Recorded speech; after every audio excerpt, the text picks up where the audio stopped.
Students, अगर आप भी 2026 में बिहार बोर्ड से मैट्रिक की परीक्षा देने वाले हैं तो बच्चों, आज की क्लास में हम आप सभी बच्चों के हिंदी की परीक्षा के लिए एक बहुत ही वीवीआई क्वेश्चन पेपर आज की क्लास में आप सभी बच्चों को पढ़ाने वाले हैं।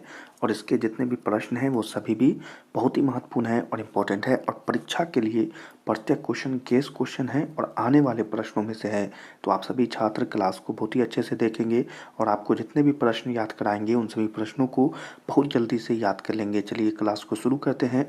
पर सभी स्टूडेंट इस क्लास को अपने सभी दोस्तों को जल्दी से शेयर कर देंगे, क्लास को लाइक करेंगे और अपने मैट्रिक परीक्षा के लिए चैनल को सब्सक्राइब कर लेंगे। चलिए यहाँ पर क्लास को शुरू करते हैं और पहले क्वेश्चन को बहुत ही अच्छे से यहाँ पर सभी स्टूडेंट देखेंगे।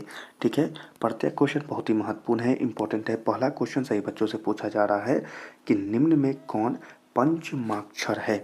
ठीक है, तो एक बहुत ही वीवीआई क्वेश्चन है और आपका यह व्याकरण से संबंधित क्वेश्चन भी है जो आपके परीक्षा में पूछता है। तो इसके लिए यहाँ पर जो आंसर होगा कि पंचमाक्षर कौन है, तो यहाँ पर 9 जो है यहाँ पर आंसर हो जाएगा बच्चों। तो आप इसे यहाँ पर याद कर लेंगे। अगले क्वेश्चन को देखेंगे कि त्रि किन वर्णों के मेल से बना है। ठीक है, तो ऋषि यहाँ पर जो है त्रि जो है यहाँ पर किन वर्णों के मेल से बना है। तो इसका जो आंसर है बच्चों वो त और र यहाँ पर जो आंसर हो जाएगा। तो आप यहाँ पर इसे याद कर लेंगे। अगले क्वेश्चन को यहाँ पर देखेंगे कि निम्न में कौन दीर्घ स्वर है। एक बहुत ही वीवीआई और परीक्षा में आने वाला क्वेश्चन है। प्रश्न है कि निम्न में कौन यहाँ पर दीर्घ स्वर है। तो आप जब यहाँ पर देखेंगे तो यहाँ पर ई जो है यहाँ पर एक दीर्घ स्वर के अंतर्गत आता है। तो इसे आप यहाँ पर याद कर लेंगे। अगला क्वेश्चन है ऊ का उच्चारण स्थान क्या है। बहुत ही वीवीआई क्वेश्चन और परीक्षा में आने वाला क्वेश्चन भी है। तो यहाँ पर इसका जो आंसर है कि ऊ का उच्चारण स्थान है ओष्ठ। ठीक है, तो आप यहाँ पर याद कर लेंगे, ओष्ठ यहाँ पर आंसर हो जाएगा। अगले क्वेश्चन को यहाँ पर देखेंगे कि निम्न में कौन ऊष्म व्यंजन है। तो आप यहाँ पर देखेंगे तो आपको आंसर दिखेगा बच्चों कि ऊष्म व्यंजन यहाँ पर जो है वो है श। ठीक है, तो आप इसे याद कर लेंगे। अगला क्वेश्चन है कि जपू जी किसकी रचना है। जपू जी किसकी रचना है, तो हम आंसर देखेंगे गुरु नानक की रचना है। तो इसे यहाँ पर याद कर लेना है। अगला क्वेश्चन है कि रसखान किस छंद में सिद्ध थे। तो रसखान किस छंद में सिद्ध थे, तो इसके लिए आंसर है कि यह सवैया में। ठीक है, तो यहाँ पर आंसर क्या होगा, सवैया में। अगला क्वेश्चन है यहाँ पर किसने जीर्ण जनपद नामक एक काव्य लिखा जिसमें ग्रामीण जी का यथार्थवादी चित्रण है। ठीक है, तो यहाँ पर इसका जो आंसर आपको याद करना है बच्चों वो करना है कि यह बद्री नारायण चौधरी प्रेम घन ने। ठीक है, तो आंसर यहाँ पर याद कर लेना है। चलिए अगले क्वेश्चन को यहाँ पर देखेंगे, घनानंद किस भाषा में लिखते थे। घनानंद किस भाषा में लिखते थे, तो यह ब्रज भाषा में लिखते थे। किसमें, ब्रज भाषा में लिखते थे। तो यहाँ पर याद कर लेना है। अगला क्वेश्चन है सुमित्रानंदन पंत की माता का नाम क्या था। वीवीआई क्वेश्चन और परीक्षा में आने वाले प्रश्नों में से है। इसके लिए आंसर याद रखना है कि सरस्वती देवी यहाँ पर उनका नाम था। अगला क्वेश्चन है निम्नलिखित में कौन शब्द विसर्ग संधि का उदाहरण है। तो आपको बताना है कि इसका जो आंसर है वो है मनोयोग। ठीक है, तो मनोयोग के यहाँ पर आंसर हो जाएगा। अगले क्वेश्चन को यहाँ पर देखेंगे सभी स्टूडेंट और आंसर बताते हुए चलेंगे। प्रश्न बोला जा रहा है कि ऊ प्लस इच्छा पदों की संधि क्या होगी।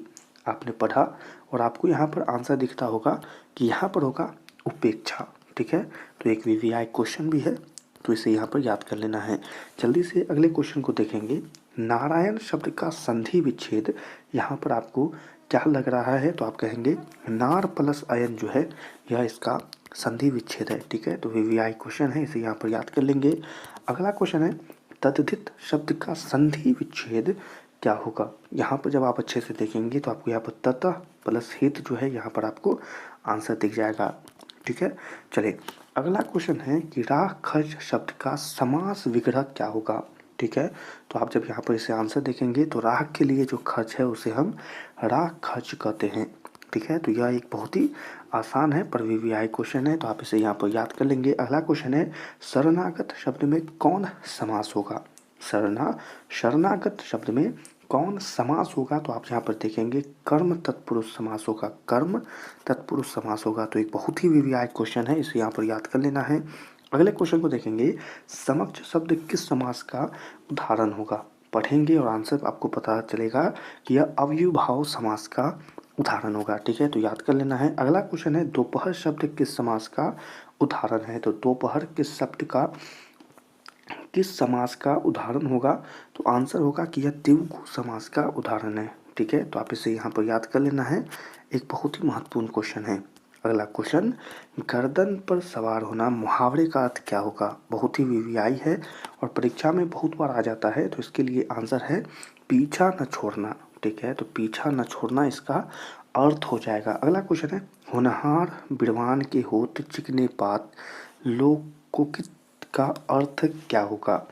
चलिए, यहाँ पर जब आप इसे अच्छे से पढ़ेंगे तो आपको यहाँ पर इसका दिखेगा कि होनहार के लक्षण पहले से ही दिखाई पढ़ने लगते हैं। तो एक बहुत ही वीवीआई क्वेश्चन है, तो इसे यहाँ पर याद कर लेना है। चलिए, अगले क्वेश्चन को यहाँ पर देखेंगे सभी स्टूडेंट और बहुत ही अच्छे से इन प्रश्नों को याद करते हुआ चलेंगे। अगला क्वेश्चन है कि यह घर नवीन का है, यह किस विशेषण का उदाहरण होगा। तो आप इसे पढ़ेंगे तो आप यहाँ पता चलेगा कि यह गुणवाचक का है। ठीक है, यह नवीन का घर है, यह क्या है। तो यहाँ पर एक गुण है किसका, नवीन का। तो आंसर क्या होगा, ठीक है, क्या होगा, गुणवाचक। अगला क्वेश्चन है थान भर कपड़ा, यह किस विशेषण का उदाहरण होगा। तो आप यहाँ पर पढ़ेंगे तो यह सार्वनामिक होगा। ठीक है, तो वीवीआई क्वेश्चन सार्वनामिक याद कर लेंगे। अगला क्वेश्चन है शाश्वत खाता होगा किस वर्तमान काल का उदाहरण होगा। तो आप यहाँ पर पढ़ेंगे तो आपको पता चलेगा कि संभाव्य वर्तमान काल। ठीक है, तो यहाँ पर संभावना भी दिखाई दे रही है और वर्तमान भी दिखाई दे रहा है। अगला क्वेश्चन यहाँ पर जो कि बहुत ही महत्वपूर्ण है कि निम्न में कौन वाक्य अकर्मक क्रिया का उदाहरण है। वीवीआई है, तो इसे अच्छे से पढ़ेंगे और आंसर बताएंगे। और आंसर क्या होगा, मनीष बिस्कुट खाता है, यह अकर्मक क्रिया का उदाहरण होगा। तो यहाँ पर याद कर लेना है। अगला क्वेश्चन है खरगोश बिल से बाहर निकला, इस वाक्य में कौन कारक है। तो आपको आंसर है कि यह अपादान कारक का उदाहरण होगा। तो यहाँ पर याद कर लेना है। इसी के साथ अगले क्वेश्चन को यहाँ पर देखेंगे, किस छंद में 4 चरण और प्रत्येक चरण में 16-16 मात्राएं होती है, उसे कौन छंद कहते हैं। उसे कौन छंद कहते हैं।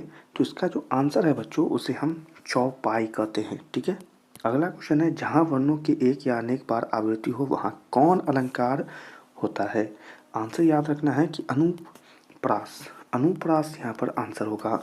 अगले क्वेश्चन को यहाँ पर देखेंगे, किससे हम वर्गीय व्यंजन भी कहते हैं। आंसर होगा कि हम स्पर्श व्यंजन को वर्गीय व्यंजन भी कहते हैं। ठीक है, चलिए अगला क्वेश्चन है निम्न में कौन अल्प प्राण व्यंजन है। तो आप पढ़ेंगे तो आपको दिखेगा कि ब जो है यह अल्प प्राण व्यंजन है। अगला क्वेश्चन है निम्न में कौन महाप्राण व्यंजन है। तो आंसर होगा बच्चों कि ध जो है यहाँ पर महाप्राण व्यंजन है। ठीक है बच्चों, तो इसे याद कर लेंगे। और इन्हीं प्रश्नों के साथ आज की क्लास के जो वीवीआई क्वेश्चन है यहीं पर समाप्त होते हैं। इसके और भी वीवीआई क्वेश्चन आपको अगले क्लास में पढ़ाए जाएंगे, पर सभी स्टूडेंट सभी क्वेश्चनों को याद करते हुए चलेंगे। परीक्षा के लिए बहुत ही महत्वपूर्ण है और आने वाले क्वेश्चन है। इसी के लिए आप सभी स्टूडेंट जितने भी क्वेश्चन पढ़ाए जा रहे हैं उन सभी को याद करते हुए चलेंगे। आज की क्लास को यहीं पर समाप्त करते हैं। इस क्लास को अपने दोस्तों को ज़रूर शेयर कर देंगे ताकि वे भी ये क्वेश्चन याद कर सके। क्लास को लाइक करेंगे और चैनल को सब्सक्राइब करेंगे। अपनी मैट्रिक परीक्षा के लिए वीवीआई और महत्वपूर्ण प्रश्नों के लिए सभी छात्रों से मिलेंगे अगले नए क्वेश्चनों के साथ। तब तक के लिए अच्छे से पढ़ाई करते रहिए।